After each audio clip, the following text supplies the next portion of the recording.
Je vous propose pour la prédication d'aujourd'hui un texte dans le livre de la Genèse. Genèse, un épisode de la vie du patriarche Abraham. Genèse chapitre 18. Nous lisons les versets 16 à 33. Ces hommes se levèrent pour partir en se dirigeant du côté de Sodome.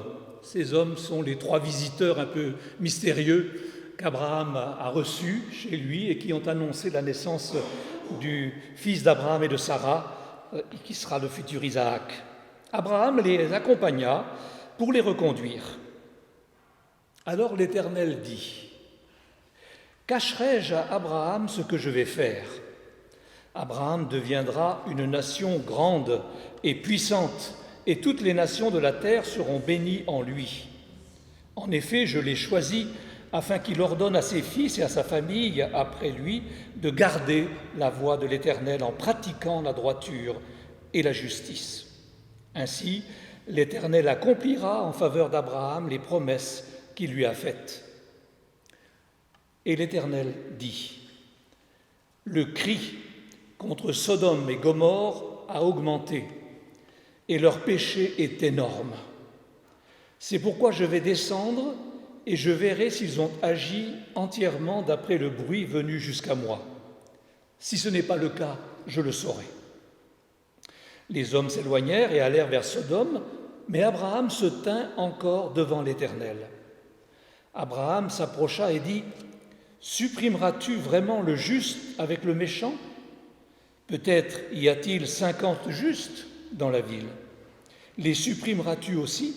Et ne pardonneras-tu pas à cette ville à cause des 50 justes qui sont au milieu d'elle ? Faire mourir le juste avec le méchant, si bien que le sort du juste serait identique à celui du méchant, cela ne correspond certainement pas à ta manière d'agir. Celui qui juge toute la terre n'appliquera-t-il pas le droit ?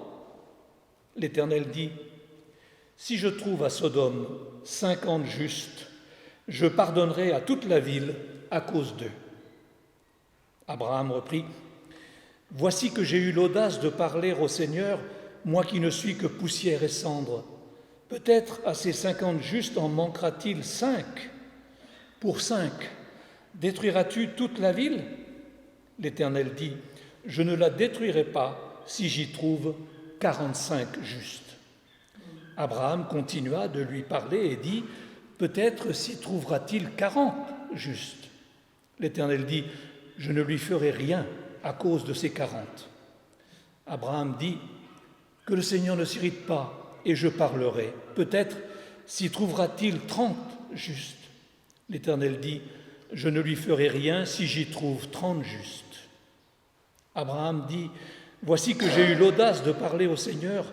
Peut-être s'y trouvera-t-il 20 justes. » L'Éternel dit : « Je ne la détruirai pas à cause de ces 20. » Abraham dit : « Que le Seigneur ne s'irrite pas, et je ne parlerai plus que cette fois.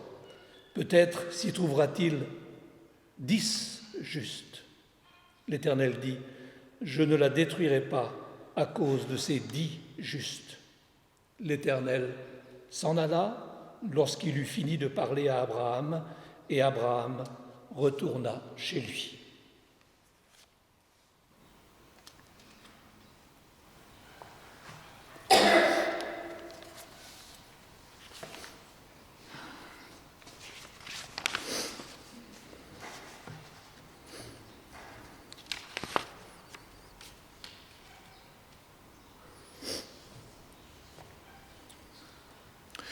Dans la vie chrétienne, notre relation à Dieu se concrétise, non pas exclusivement, mais pour une partie importante, dans la prière. La prière est ce mouvement qui nous porte vers notre Dieu par la pensée et par la parole. Et cet exercice central de notre piété revêt plusieurs formes. On peut dire qu'il existe différents genres de prière. Il y a la prière de louange pour bénir Dieu, il y a la prière d'action de grâce pour le remercier pour ses bienfaits, il y a la prière de repentance pour lui demander pardon, il y a la prière de supplication en cas de demande urgente et dramatique pour des événements de notre vie, pour des bien-aimés autour de nous. Et puis, il y a la prière d'intercession. On pourrait peut-être ajouter d'autres styles de prière, mais je m'en tiens là ce matin. Avec la prière d'Abraham, je trouve que celle que nous venons de lire, nous sommes en présence d'un modèle extraordinaire de prière d'intercession. Intercéder, c'est se tenir entre deux personnes ou deux groupes de personnes. Se tenir entre Dieu et ceux et celles que l'on veut confier à Dieu pour plaider leur cause. La plupart du temps, c'est cela. La prière d'Abraham est un exemple de prière d'intercession. On se souvient, quand on connaît un petit peu l'Ancien Testament, on se souvient de Moïse, qui lui aussi a fait monter à Dieu une prière d'intercession, plus courte que celle d'Abraham, une prière en faveur du peuple qui s'était dévoyé en fabriquant le veau d'or, Moïse implorant le pardon de Dieu pour le peuple au prix même de son salut éternel. Et c'est là qu'on voit la profondeur de la prière de Moïse. Pardonne à ce peuple, sinon efface-moi de ton livre. Au prix de son sort éternel lui-même, la profondeur de la prière de Moïse. Ici, Abraham prie pour que l'Éternel ne détruise pas la ville de Sodome, une ville corrompue au plus haut point et ayant suscité la colère de l'Éternel. Il vaut la peine de s'arrêter sur cette prière, même si elle appartient à l'ancienne alliance. Je crois qu'elle a quelque chose à nous dire, à nous apprendre, à nous chrétiens. L'exemple d'Abraham nous est certainement utile pour notre propre prière d'intercession. Alors je voudrais souligner quelques aspects de cette prière. D'abord, je note qu'elle s'inscrit dans la relation d'intimité qui existe entre Dieu et le patriarche, Dieu et Abraham. Relation initiée lors de l'appel d'Abraham, Dieu l'appelant à quitter son pays pour une terre inconnue. Relation entretenue par les promesses de Dieu concernant la terre qu'Abraham allait recevoir, ainsi que la descendance qui serait la sienne. Promesse scellée par l'annonce de la naissance d'un fils à Abraham et à Sarah, dans les versets précédant notre passage. Et cette intimité apparaît particulièrement dans ce que dit Dieu, dans cette parole de Dieu. Vous l'avez peut-être noté, « Cacherai-je à Abraham ce que je vais faire ?» Est-ce que je vais faire la chose sans lui en parler ? Dieu se pose la question. Sous-entendu, non, je ne vais pas lui cacher. Le rapport entre Dieu et Abraham est si étroit, si proche, que Dieu révèle ce qu'il va faire à Sodome, à son ami Abraham, et que celui-ci va se sentir la liberté de contester, de prier, d'intercéder longuement, d'interpeller son Dieu. On voit là la relation proche qui existe entre Dieu et Abraham. Ensuite, cette prière d'intercession d'Abraham pour Sodome se fonde sur la nature de Dieu. Abraham s'appuie sur la nature de Dieu, sur son identité, ce que Dieu est en lui-même, profondément, un Dieu juste, qui ne peut pas faire mourir le juste avec le méchant. Et il semble qu'Abraham joue de cela pour faire pression sur Dieu. Comment pourrais-tu faire périr le juste avec le méchant, toi qui jugeras la terre, toi qui es le juge de toute la terre? De plus, je note aussi, et je pense que ce n'est pas un détail, la prière d'Abraham est basée sur la fragilité de l'être humain. Son statut de créature en face de Dieu. Abraham se présente comme poussière et cendre. Il accentue peut-être le trait pour obtenir la faveur de Dieu, mais je crois que son attitude est sincère et juste. L'être humain, dans son rapport à Dieu et particulièrement dans la prière, ne doit jamais oublier qu'il est créature, un être fait de la poussière de la terre, fragile, précaire, éphémère, et qu'il s'adresse au Dieu créateur, infini, éternel. N'oublions jamais cela dans notre vie de prière. Dieu est à la fois notre ami en Jésus-Christ, tout proche, mais il reste ce Dieu créateur, ce Dieu éternel qui nous dépasse de beaucoup. Nous restons ses créatures. Et je crois que dans la prière d'Abraham, il y a cette conscience permanente, même en discutant avec Dieu, je ne suis moi que poussière et sang, toi tu es le Dieu juste, tu es le Dieu créateur. Enfin, cette prière d'Abraham est une prière audacieuse. Certains ont parlé, en évoquant le contenu de la prière, de marchandage d'Abraham avec Dieu. En fait, j'y vois plutôt de la persévérance et une affection, quelque part, qui le pousse à faire cette demande pour que Dieu épargne Sodome. Mais nous savons que dans le Nouveau Testament, la persévérance dans la prière nous est aussi recommandée. Et il faut savoir parfois prier et prier de nouveau pour avoir droit à l'exaucement. Ça peut être le cas. Nous retrouvons ces caractéristiques dans la prière qui doit être la nôtre, à nous chrétiens, une prière prononcée au cœur d'une relation d'intimité avec Dieu, notre Père, par Jésus, une prière fondée sur la justice de Dieu et aussi sur son amour, qui sont les deux aspects majeurs de son identité. Une prière basée sur l'humilité, nous qui ne sommes que des créatures faibles, limitées, marquées par le péché face au Dieu créateur et tout-puissant. Et puis une prière persévérante, comme je le disais, comme celle de la pauvre veuve qui réclamait au juge de lui faire justice, ce juge inique, qui ne voulait pas lui rendre justice, ce à quoi elle avait droit, et qui finalement lui a rendu justice parce qu'elle lui cassait les pieds. Persévérance dans la prière. Ceci dit, sur les aspects de cette prière, la question que l'on peut se poser à la lecture de ce texte est la suivante. Pourquoi, pour quelle raison Abraham prie-t-il pour Sodome ? Cette raison n'apparaît pas au premier abord quand on lit le texte comme nous l'avons fait tout à l'heure. Pourquoi demande-t-il à Dieu d'épargner la ville ? Sans doute pas par philanthropie, par empathie avec les habitants de Sodome, même si Abraham devait être quelqu'un de pas particulièrement méchant et de bienveillant, au contraire, le texte biblique ne nous dit rien d'une relation d'échange particulier entre Abraham et Sodome. Relation qui aurait placé Abraham dans une situation de débiteur, d'obligé de cette ville, étant ainsi amené à demander à Dieu sa non-destruction. En plus, la réputation mauvaise de la ville aurait dû le dissuader de demander à Dieu de ne pas la détruire.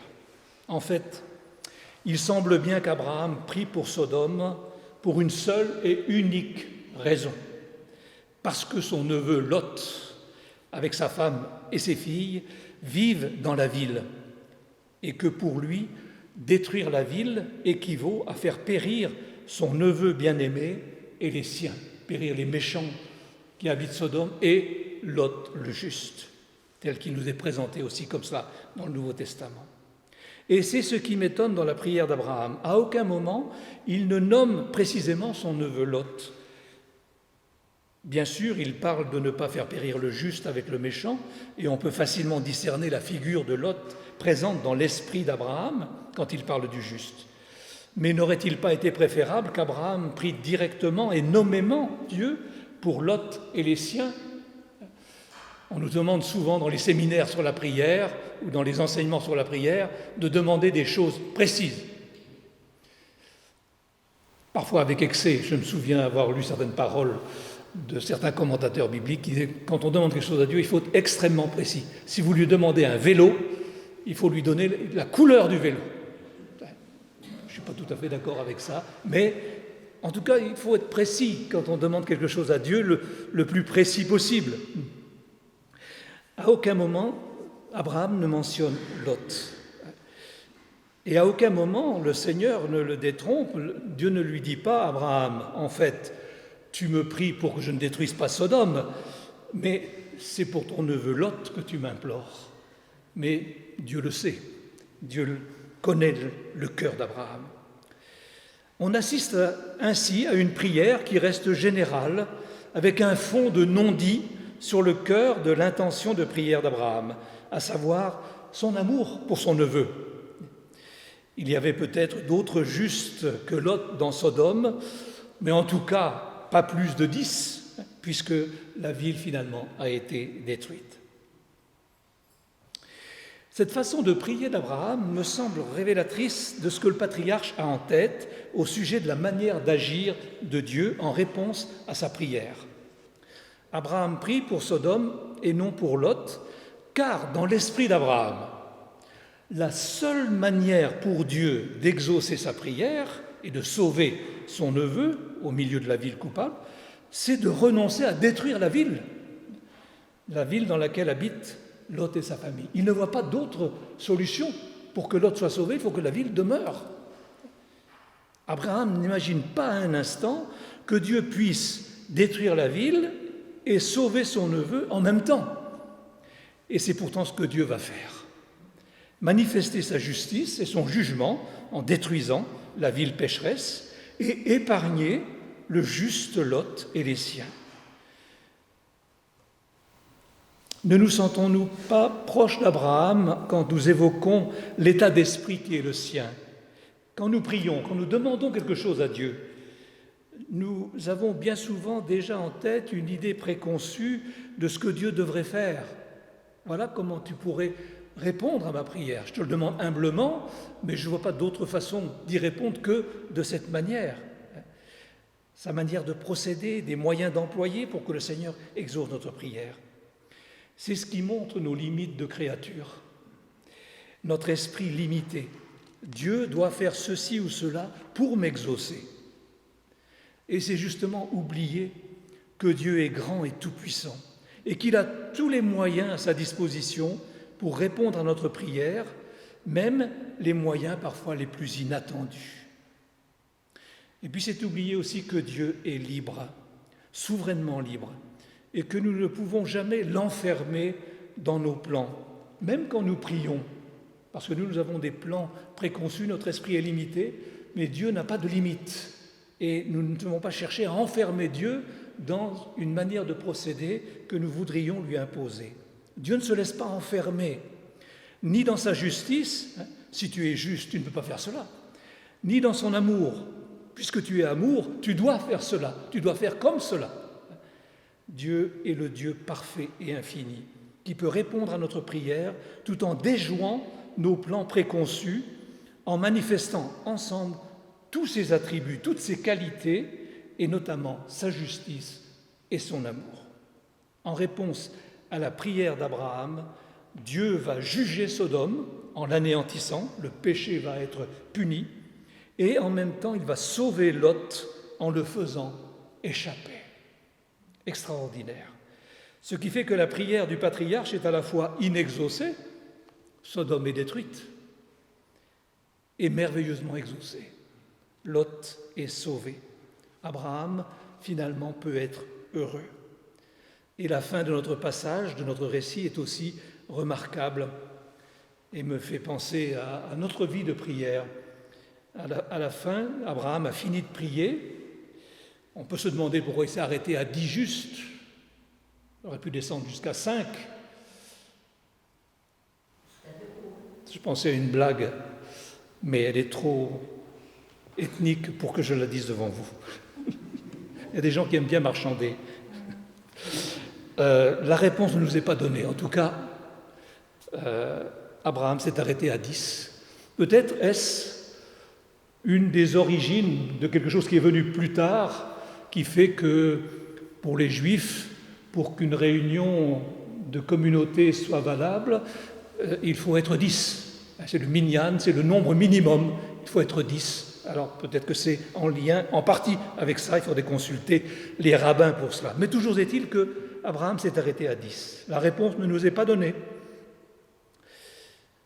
On peut simplement dire que même s'il était descendu jusqu'à 5, cela aurait encore été insuffisant, puisque seulement 4 personnes, si on compte bien, sont sorties de Sodome. La femme de Lot, et ce pour peu de temps, malheureusement, elle qui s'est retournée, les 2 filles de Lot et Lot lui-même. 4 justes dans Sodome, c'est dire l'état spirituel de la ville. Enfin, Abraham stoppe son intercession. Et le verset 33 marque la fin du dialogue entre le patriarche et son Dieu, tout en laissant les choses en suspens. Que va-t-il en être? Que va-t-il advenir de la prière d'Abraham? Sera-t-elle exaucée ou non? Il y a un suspense à la fin de ces versets. L'Éternel s'en alla lorsqu'il eut achevé de parler à Abraham, et Abraham retourna chez lui. Ils ont parlé ensemble, maintenant chacun retourne chez soi. Et c'est le moment de l'attente. Les deux amis ont fini de s'entretenir, chacun rentre chez soi. Toute prière a une fin, nos prières ont une fin, et toute prière est suivie par le silence, avant que Dieu ne manifeste sa réponse. C'est le temps de l'attente. On fait penser un petit peu, toute proportion gardée, avec historiquement le samedi saint, entre le vendredi de la crucifixion, un jour de violence, un jour terrible, et le matin de la résurrection du dimanche. Mais entre les deux, on ne sait pas de quel côté le sort va pencher. Est-ce que Jésus a échoué dans sa mission ou est-ce qu'il va manifester sa victoire par la vie renouvelée? Il y a un moment de l'attente après la prière. Dans nos prières, nous demandons et puis ensuite, nous vaquons à nos occupations habituelles. Mais ce temps de l'attente n'est pas un temps vide. Abraham comme Dieu sont remplis de ce moment qu'ils ont partagé ensemble et de cette prière que Abraham a prononcée. Abraham est en paix. Il a dit ce qu'il avait à dire, il a fait ce qu'il pouvait faire à son niveau et il ne peut rien faire d'autre. Il ne peut faire plus, arriver à ce point, sinon attendre la réponse de Dieu. Et j'appliquerai à Abraham cette parole de l'apôtre Paul dans Philippiens 4. Faites connaître à Dieu vos besoins, et la paix de Dieu gardera vos cœurs et vos pensées en Christ. J'imagine Abraham dans la paix de Dieu, après sa prière et dans l'attente de sa réponse, même s'il ne sait pas quelle va être cette réponse. Tant il est vrai que le premier exaucement de Dieu à nos prières, c'est la paix intérieure qu'il nous donne. Même pour les choses les plus dures, quand nous nous confions à Dieu, quand nous partageons avec lui notre souci, notre fardeau, il ne nous soulage pas tout de suite du fardeau, parfois il faut attendre, c'est parfois compliqué, mais toujours il nous transforme, il nous donne la paix intérieure. On a déposé son fardeau aux pieds du Seigneur. C'est le premier exaucement de Dieu à nos prières. Dieu ne satisfait pas forcément toutes nos demandes, mais quand nous le prions, il nous accorde toujours la grâce de sa paix. De plus, il me semble que la prière d'Abraham, longue, opiniâtre, persévérante, l'a changé lui-même. Il était peut-être troublé, angoissé, révolté à l'écoute de la volonté de Dieu de détruire la ville où habitait son neveu bien-aimé. Mais ce long moment passé dans le dialogue avec Dieu a dû le faire évoluer, transformer son état d'esprit et le conduire à l'acceptation. Il faut parfois du temps pour être travaillé intérieurement. Et une prière comme celle d'Abraham est une prière qui transforme petit à petit et qui conduit à l'acceptation de ce que Dieu va donner et que l'on ne connaît pas encore. La prière ne change pas fondamentalement le plan de Dieu. Elle peut conduire le Seigneur parfois à changer les modalités ou les moments de la réalisation de son plan. C'est ce que nous lisons à plusieurs reprises dans la Bible et particulièrement dans l'Ancien Testament. Mais si la prière ne change pas les plans de Dieu, les plans fondamentaux, la prière nous change toujours. C'est nous qui sommes changés par la prière. Une prière, quand elle est profonde, véritable, sincère. Nous ne sommes pas les mêmes au moment où nous entrons dans la prière d'intercession et au moment où nous en sortons. Toute prière véritable, par la présence du Saint-Esprit, nous conduit à dire à Dieu que ta volonté soit faite. Moi, je ne la connais pas, mais je l'accepte, que ta volonté soit faite. Comme Jésus a pu le faire à l'extrême, à Gethsémanée, dans la prière la plus profonde qui ait jamais été prononcée. Non pas ma volonté, mais que ta volonté, ô Père, soit faite. Abraham quitte Dieu dans l'attente sereine de ce qui va advenir, Et le récit qui suit nous raconte que si Sodome a été détruite, Lot a pu sortir de la ville, il a été sauvé. Dieu a réalisé l'impossible, l'impensable, en restant fidèle à lui-même et à son identité, sans se renier lui-même, et en conjuguant dans son action sa justice et son amour. En écho au verset 33, le dernier verset que nous avons lu, et en réponse, nous lisons un peu plus loin, Abraham se leva de bon matin pour aller à l'endroit où il s'était tenu en présence de l'Éternel, là où il avait prié Dieu. Il porte ses regards du côté de Sodome et de Gomorrhe, et surtout le pays de la plaine, et il vit s'élever de la terre une fumée, comme la fumée d'une fournaise.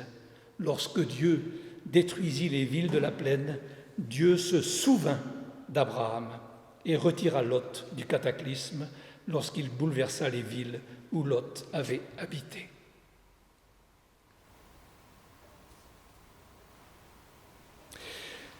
Pour finir, l'exemple d'Abraham est là pour nous interpeller, sans doute de manière moins dramatique, nous interpeller au sujet de notre vie de prière en tant que chrétiens, et tout spécialement en ce qui concerne l'intercession.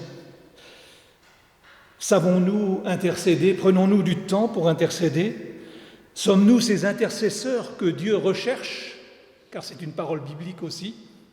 Ces hommes et ces femmes qui savent se placer entre Dieu et ceux et celles qui sont autour de nous, ou proches de nous, ou de manière plus lointaine, se placer entre eux et Dieu. Prier pour notre ville, notre pays, notre famille, notre Église, nos proches, se tenir comme intercesseurs. Avons-nous assez d'amour pour intercéder pour les autres? Car finalement, l'amour est à la base de la prière d'Abraham, l'amour pour son neveu. L'exhortation du Nouveau Testament à prier sans cesse nous rejoint ce matin, fondée sur la parole encourageante de l'apôtre Paul adressée aux chrétiens de Rome, selon laquelle nous avons nous-mêmes un intercesseur auprès du Père, Jésus-Christ, seul juste au milieu des pécheurs pendant sa vie sur terre. Jésus qui intercède maintenant pour nous au ciel, à la droite de Dieu, pour que nous soyons délivrés de toute condamnation et de tout esprit de condamnation, pour que nous vivions dans la paix intérieure face à Dieu et au milieu des humains comme des témoins de l'évangile de la grâce. Cette intercession de Jésus en notre faveur nous libère pour, à notre tour, prier pour les autres. Nous prions pour les autres, pour leur conversion, si c'est le cas, pour leur guérison, pour leur réussite dans un projet qui nous semble légitime. Mais nous savons que si nous prions pour les autres, Jésus prie pour nous. Et ainsi nous sommes fortifiés, encouragés et dans la paix. Et bien que Dieu nous garde dans cet esprit d'intercession, de prière pour les autres et nous rende ainsi persévérants et confiants en sa volonté de justice et d'amour. Amen.